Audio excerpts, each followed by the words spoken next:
Hey, what's up, North County? I'm your host, Randy Doty, and today we are talking with Lisa Majors and Amber Johnson about an organization that you need to know about, Resilient Ones. Ladies, thanks for coming in. Thank Thank you. you. I'm excited to hear about this such a important topic here in the Yeah. North County. So It all is. all around, actually, right? Yep. Yep, it is. Yep. Awesome. Well, Lisa, tell me about it. Tell me about Resilient Ones. Tell me what this is all Well, about. I have to say we were Resilient Souls, and now we had to merge into Resilient Ones to a trademark issue that came up. So we're actually liking the new name a lot better. I think our group does. And so we came in to be a nonprofit in 2019. A group of us decided was our next step. And we come alongside trauma, abuse, and exploited survivors, bring them healing programs and support and resources, just peer support, relational, walking them through to the next step. So we're talking human trafficking. Yes, we are.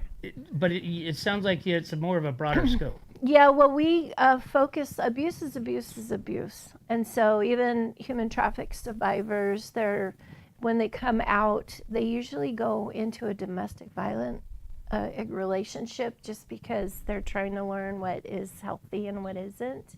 And so it's co-occurring experiences. But we also have a healing program that runs and we address childhood abuse and PTS, anything complex PTS.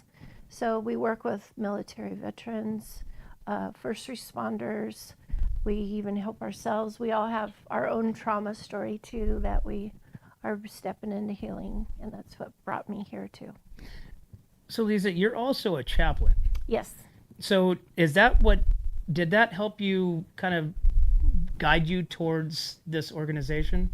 Yeah, in just stepping away in my own healing, I grew up in a family in the Bay Area. My sister was sex trafficked. We didn't have the word for experienced about 4 years before he passed away. That period we were able to talk as a family, at least me and my other sibling and him and my mom started talking about what had happened, putting the pieces together. And then I too was assaulted by another gang. My sister was sex trafficked by a gang with drugs and alcohol and all that experience. But then I was involved in a gang assault in college and had to go through courts with that and get back into my own life. So when I moved here with my husband, my new husband, I thought this was going to be a healing place, which it is. My injuries came back to haunt me. Scar tissue grows. People don't really realize when you are brutally beaten, there's some ramifications that could be lifetime.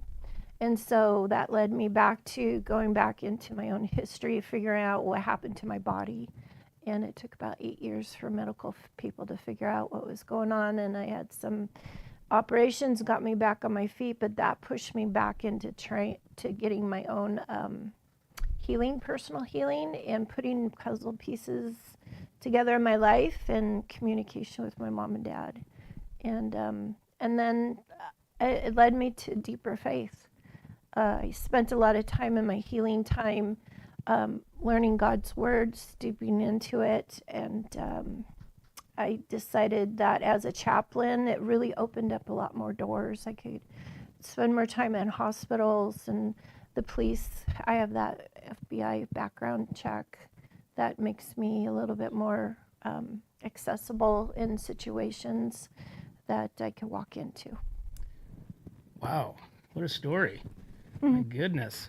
It's powerful. Yeah. So Amber, so what brought you into this program, Amber? I know you have a little bit of the self-defense, firearm training that you do for women. So tell me what led you to this program. So I was putting on a safety seminar down in South County, and Lisa had saw the newsletter go out, and she got in touch with me I immediately called her because I just felt led to, I need to meet this woman. I need to find out what her organization does and see how I could help. And through that beginning of it's been an incredible relationship, building trust between the two of us. Not only that, but also meeting her other board members and people, volunteers that help out, and the survivors as well. It's been an incredible just journey this past year, getting to know Lisa, getting to know the organization, and growing myself into more healing from my background, but also finding ways that I can start giving back to not only our community, but helping out the survivors. So it's been eye-opening. I mean, a lot of people don't believe that this happens here on the Central Coast because we're the happiest place to live, right?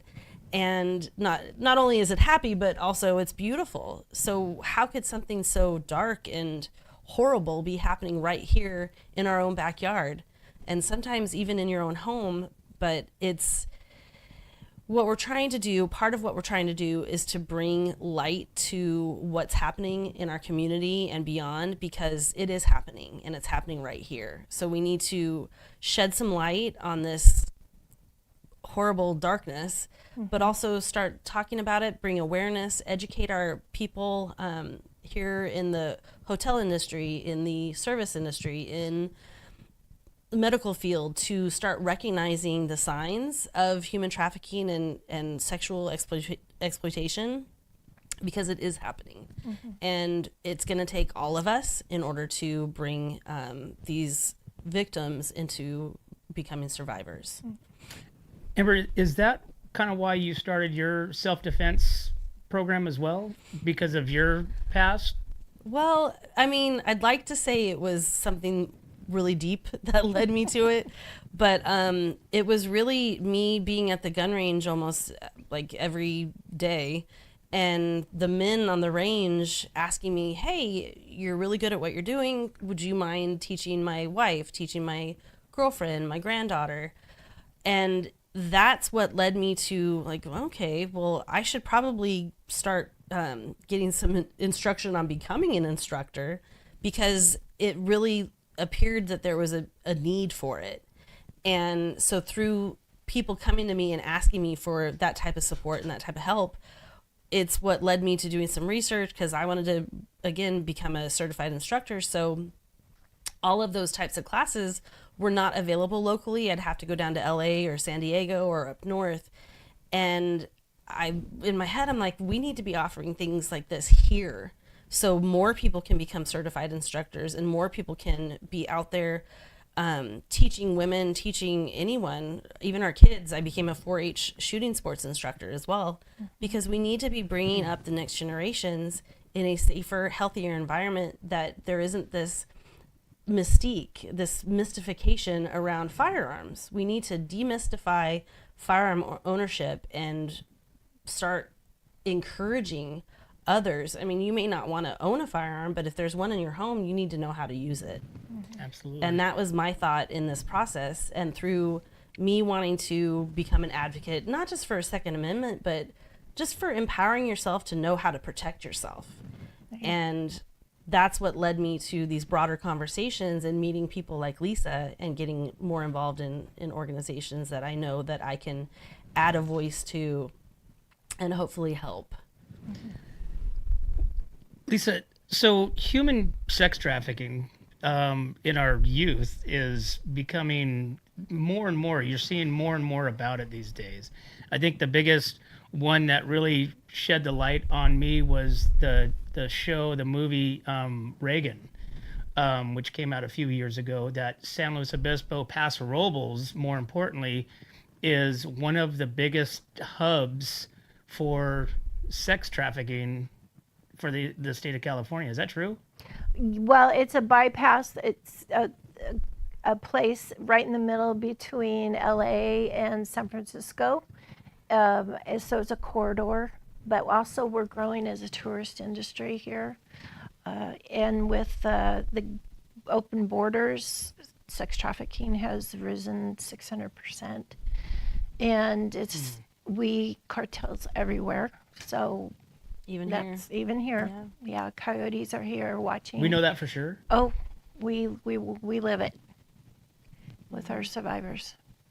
And so they're somehow abducting these kids or luring them into what, drugs and alcohol, and how are they finding them? Right. Well, the industry has found out that drugs you can only use once, and then you're done. You can't resell it.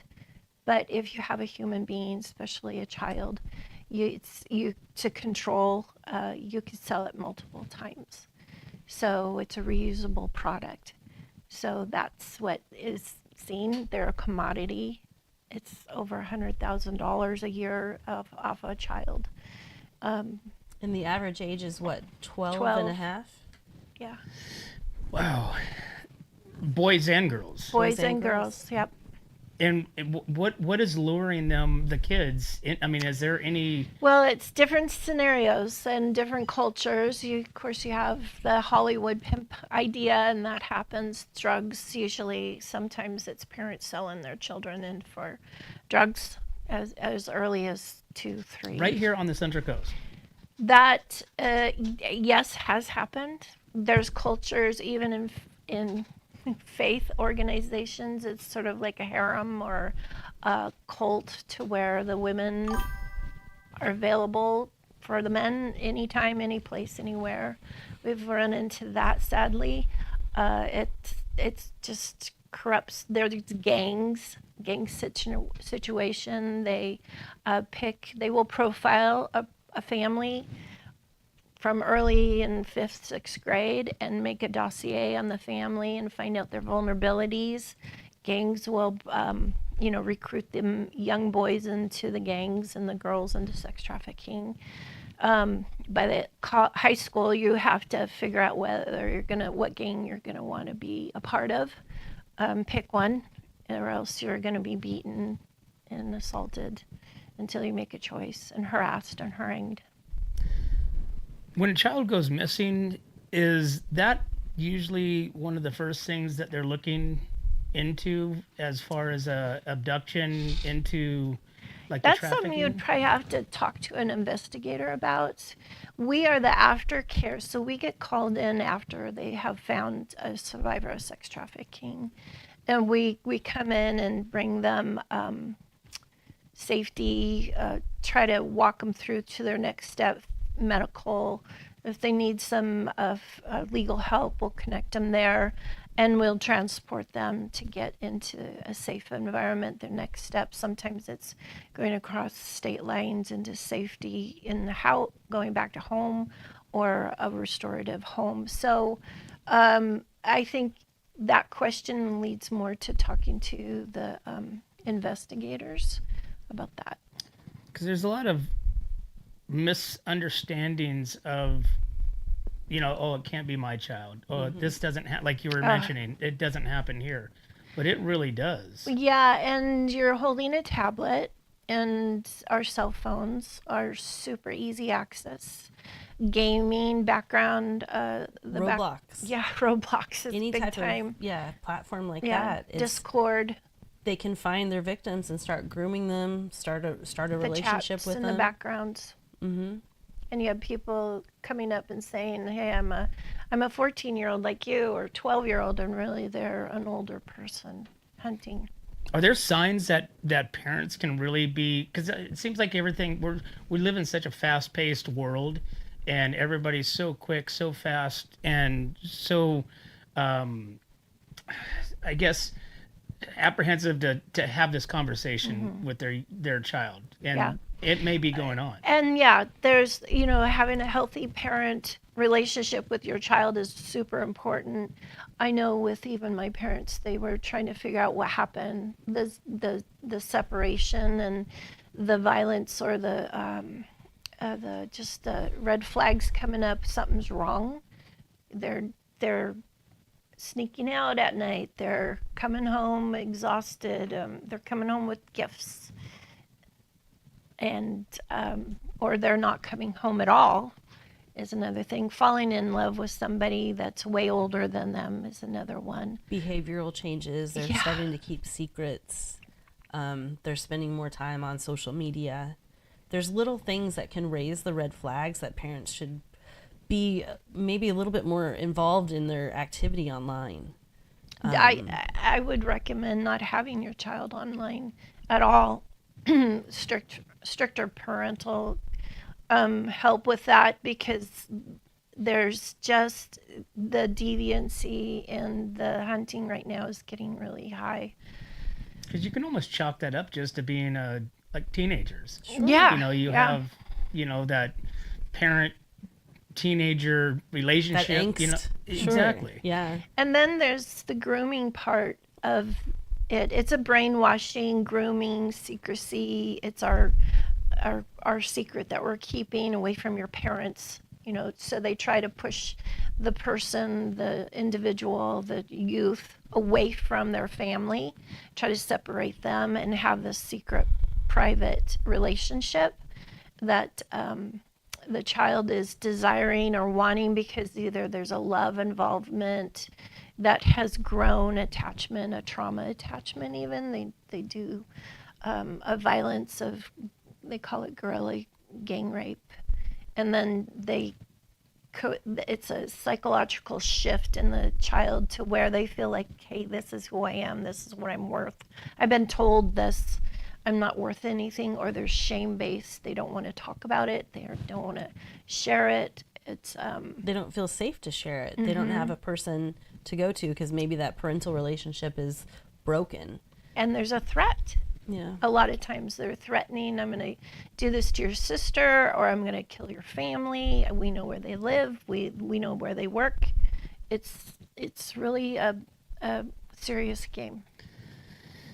And you guys have all the websites and all the social medias for people to go to really get some information or help even, right? Yeah, we're at resilientones.org online, and Facebook, we are Resilient Ones.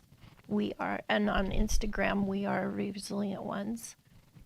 And this isn't just for like the youth. Does this happen into the adults as well? Absolutely. Yes, we have college victims who have gone to college, and either it's a way that they're financially figuring out that this is something I can do. Somebody's saying I could be a model on the side or a dancer on the side, or he's wanting to help me go to college.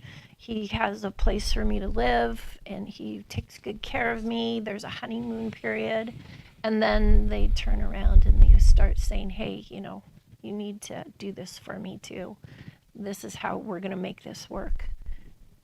Lisa, do you find over, say, the last 40 years that sex trafficking, has it seen a rampant escalation in the last 5-10 years, or did social media really shed more light onto it versus back before we had tablets and we were so connected? Now we're so connected to social media and news. And That's a really good question.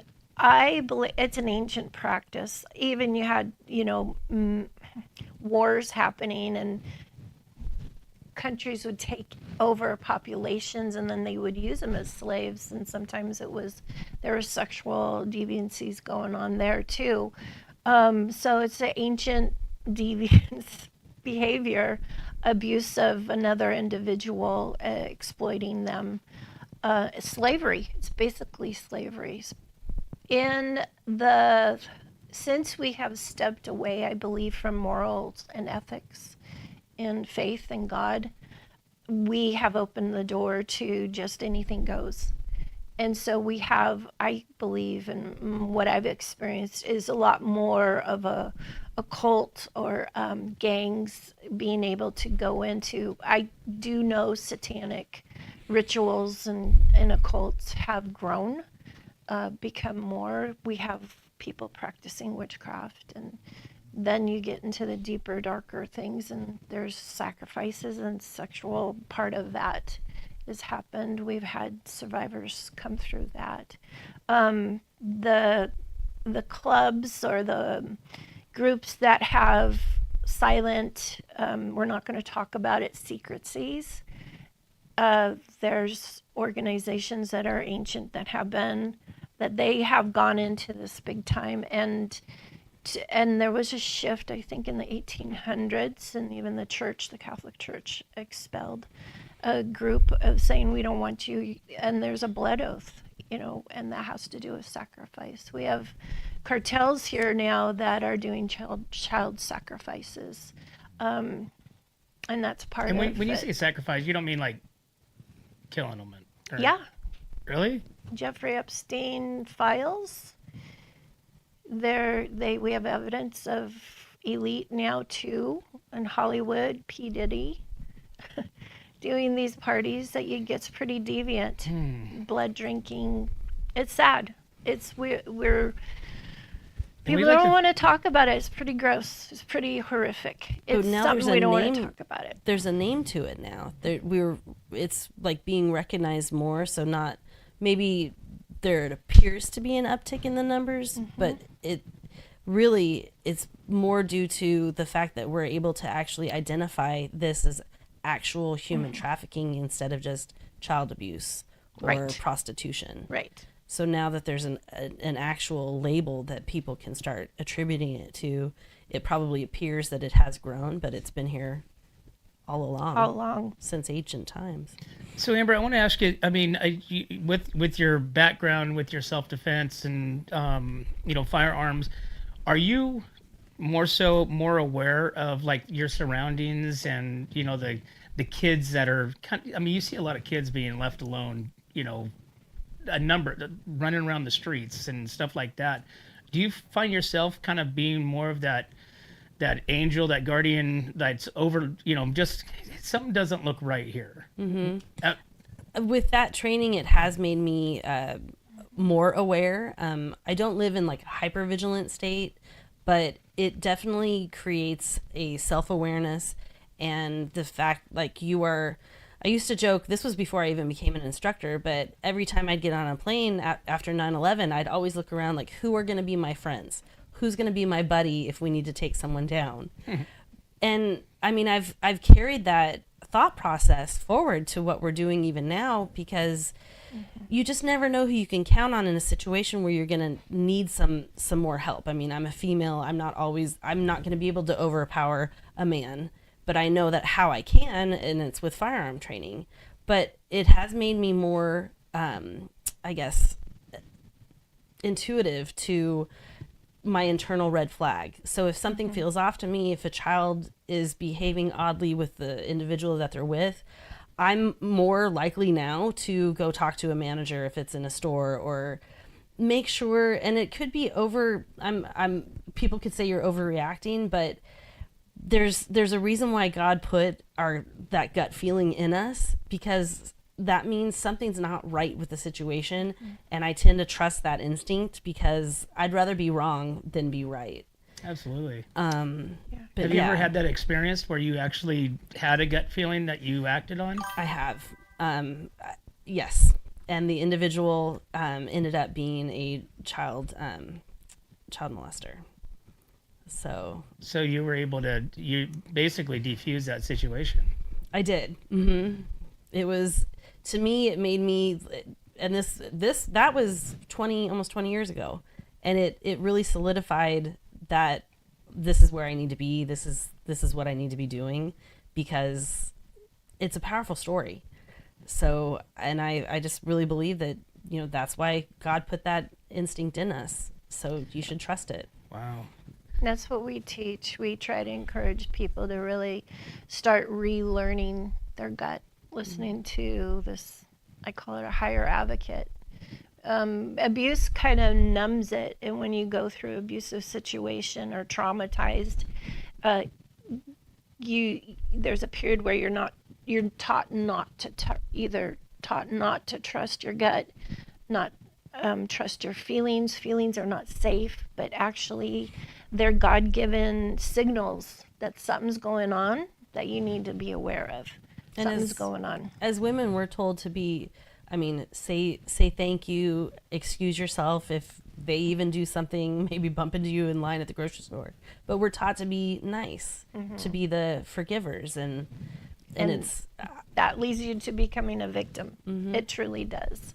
We've and we've seen environments of certain practices like that to actually produce the victimhood of somebody to be used and abused.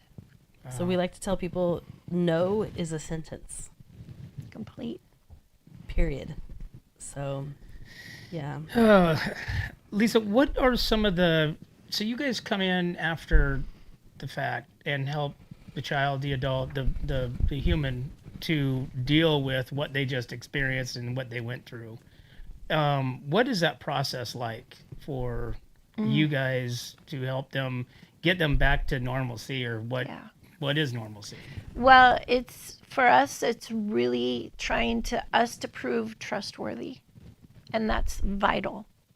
They don't trust anything.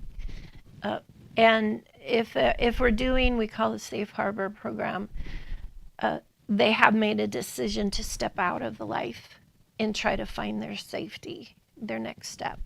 And so we're listening to them, and it's an empowerment to where they have the choices.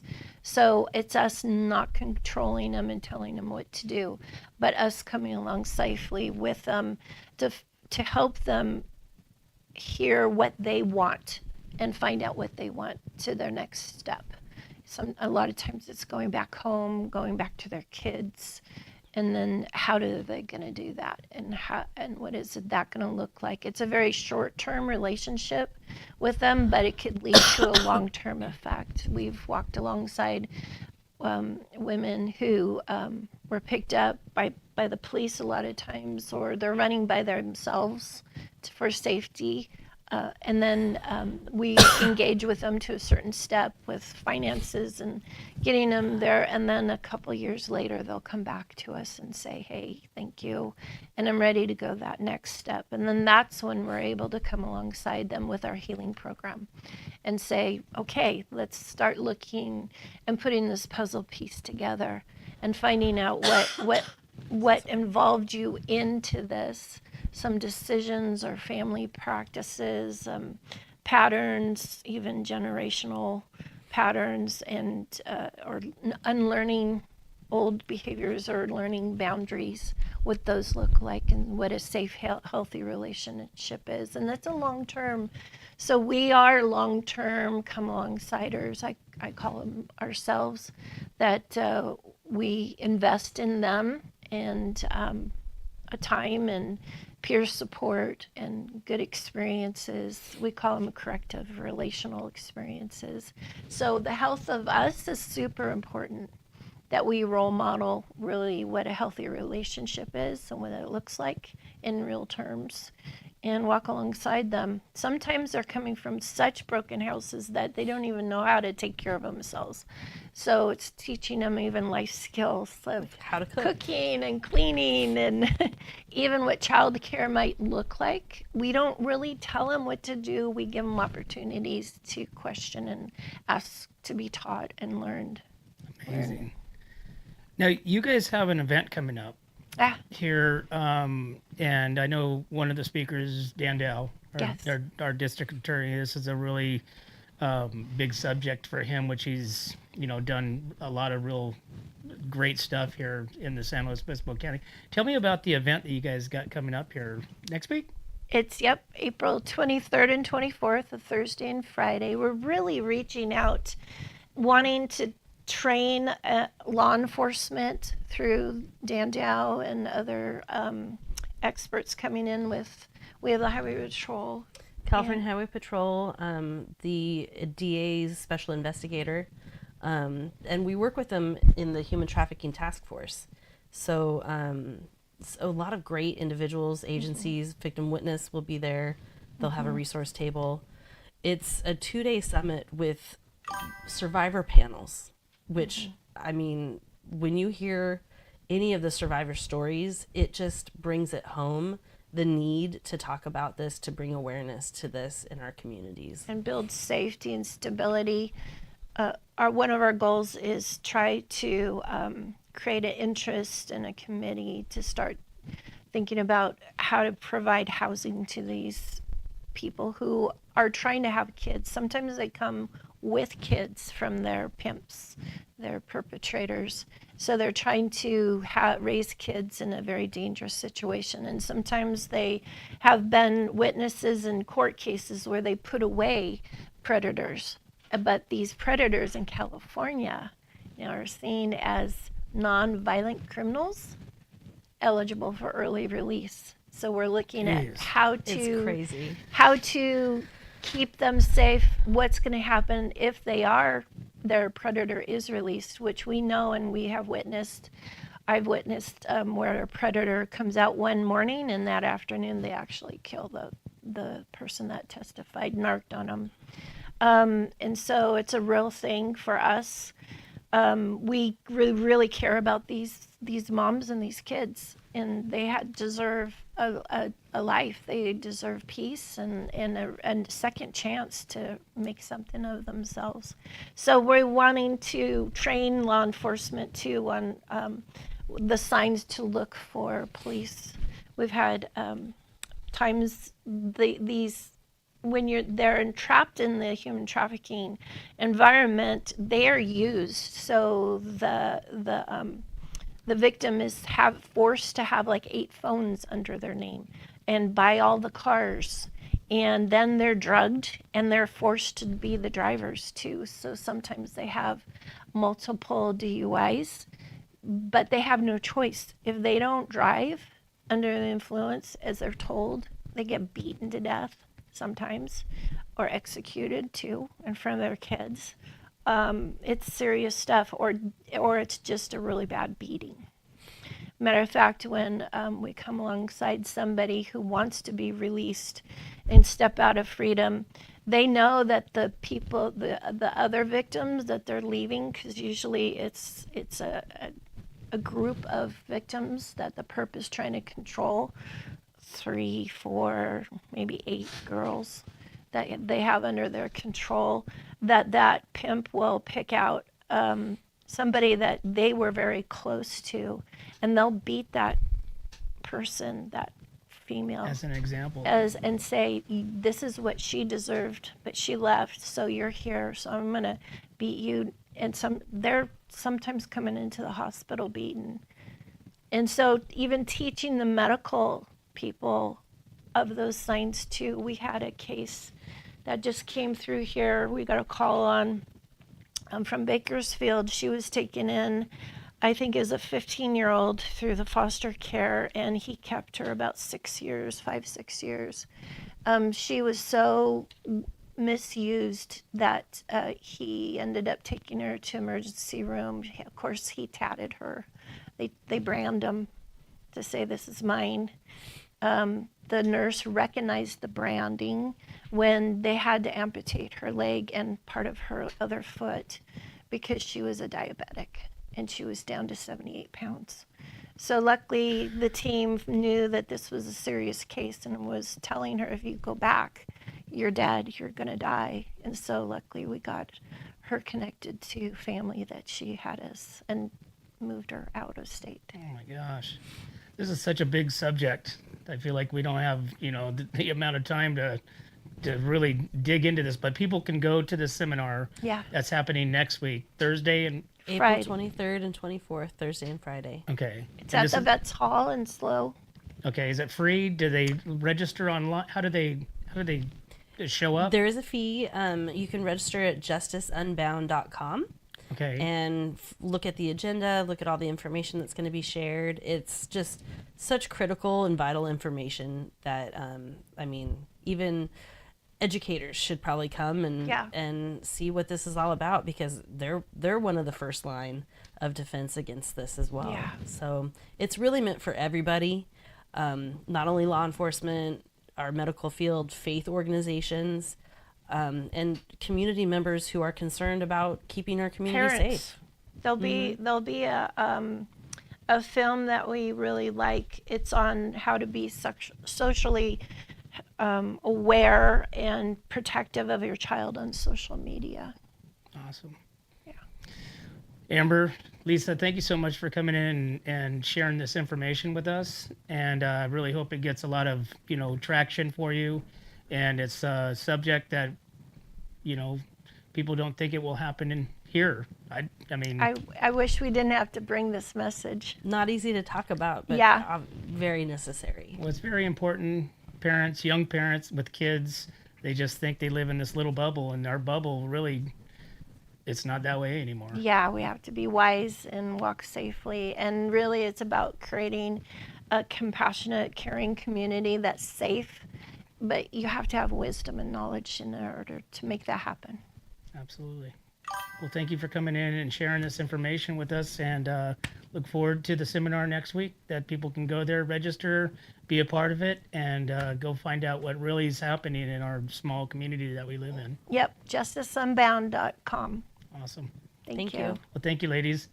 Well, there you have it, guys. Hey, go check out the seminar next week in San Luis Obispo at the Veterans Hall, April 23rd and 24th. You can check out the website there to go get more information and register and go sit in on this horrific stuff that's happening right here on the Central Coast. But as always, guys, we can't do this without you and our sponsors. We'd like to thank Escalar Wine Travelers Hideaway, Visit Atascadero, 805 Customs, MGP Coatings, 1776 Roofing and Gutters, Premier Ag, Trailer Barns, Story Termite Pest Control, Borhon Auto Center, Kennedy Club Fitness, Angela Hickson Port Photography, Airflow Filter Services, Templeton Heating and Air, and Atascadero Chamber.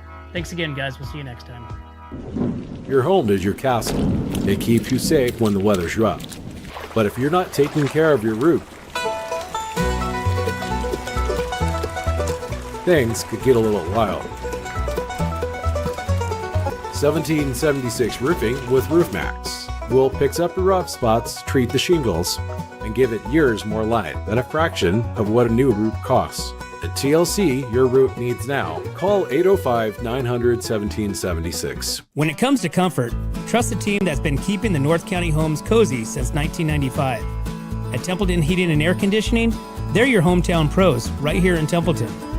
From tune-ups to repairs, remodels to new construction, even duct replacements and attic ventilation, they got you covered.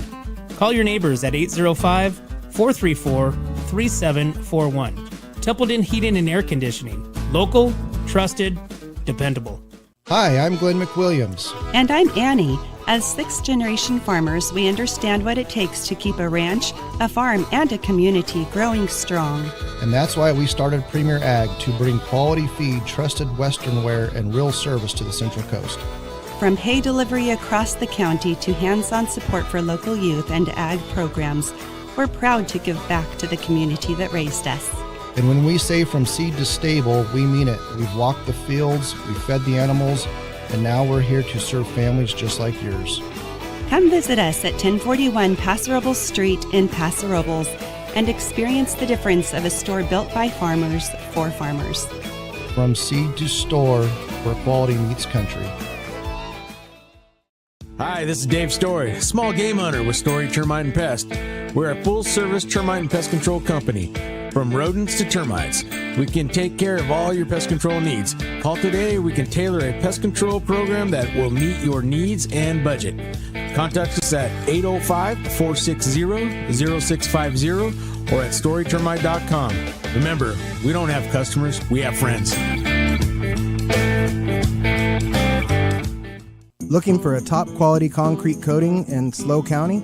Hi, I'm Matt Gifford with MGP Coatings, your trusted local expert in durable, long-lasting concrete coatings backed by Pentec's limited lifetime warranty.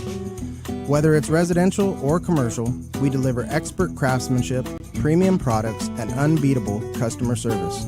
When we say we make concrete great again, we mean it. As a locally owned, community-driven company, we take pride in transforming garages, patios, pool decks, wineries, and even interior spaces into stunning, functional areas. Are you ready to upgrade your space? Give us a call at 805-952-5301. Check us out on Facebook and Instagram, or visit mattgiffordpainting.com. Join the MGP Coating family today. What's up, North County? This is Teresa Branch with Airflow Filter Service. We are a family-owned business right here in the North County. We have air filters, oils and lubricants, and hydraulic hoses. We provide services that include air filter cleaning, DPF cleaning, and waste oil collection. Come check us out at 1140 Ramada Drive, and we can help you with all your automotive and industrial vehicle needs. Atascadero isn't your standard getaway. We're unique, just like you. We're growing, transforming, and figuring it out as we go. We're a town filled with innovators, artists, makers, and game changers. We're a little bit country, a little bit funky, and always authentic. We're here for your good times, your slow times, and your changing times. We're all in Atascadero. Come see for yourself. Learn more at visitatascadero.com.